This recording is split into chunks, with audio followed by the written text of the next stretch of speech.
Facebook সত্যিই খুলতে ভয় লাগছে এখন। ফেসবুক খুললেই এখন এবসেন্ট ফাইলসে নানা রকম তথ্য দেখা যাচ্ছে। যখনই খুলছি তখনই এইরকম অদ্ভুত, অদ্ভুত আরও নতুন, নতুন তথ্য জানতে পারছি। জানি না, আমারও একটা মেয়ে আছে। প্রচণ্ড ভয় পাই কী হবে।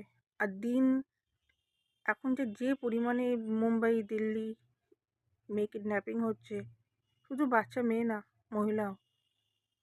রাস্তা বেরোনো বন্ধ হয়ে যাচ্ছে এখন, আমাদের ভয়ও লাগছে প্রচণ্ড। আমারও একটা মেয়ে আছে, জানি না কী হবে। তাই আপনাদের বিশেষভাবে সতর্ক থাকা উচিত।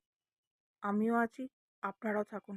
আর আপনাদের প্রিয়জন, আপনার মেয়ে, ঘরের বউ, বোন, সবাইকে অ্যালার্ট থাকতে বলুন। জানি না, পৃথিবীর নৃশংসতার মানে চরম সীমায় নেমে যাচ্ছে। মানুষ এখন রাক্ষসে পরিণত হচ্ছে।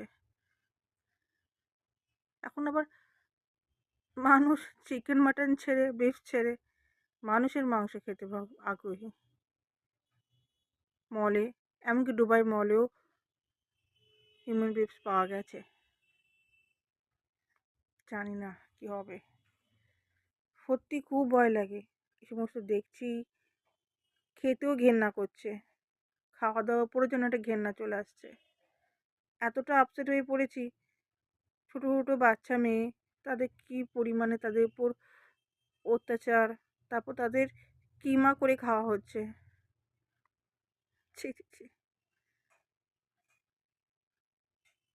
রামায়ণ মহাভারতে দেখেছি যে রাক্ষস আসতো, শ্রীকৃষ্ণ রাক্ষসকে বধ করেছে, কিন্তু এখন নিজে আশেপাশে দেখছি রাক্ষস ঘোরাঘুরি করছে।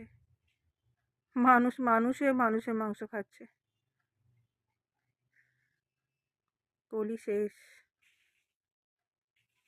ঠাকুর যদি সত্যি থাকে না, এই রাক্ষসগুলোকে বধ করা উচিত। সত্যিই রাক্ষসগুলোকে বধ করা উচিত। ঘেন্না করছে এখন। আমি আজ দুপুরে ভাতটুকু না ঠিক মতো খেতে পারছি না।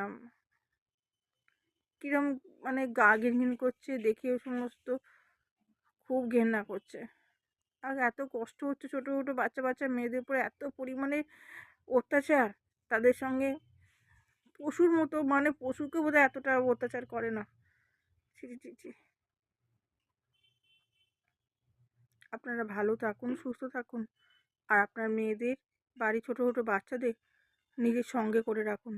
ওদের স্কুল কলেজ যেখানে যায় আপনারা সবসময় অ্যালার্ট থাকুন। আর ছোটো বাচ্চাদের বিশেষ করে একা ছাড়বেন না, কোথাও ছাড়বেন না একা। আপনাদের কাছে এটাই আমার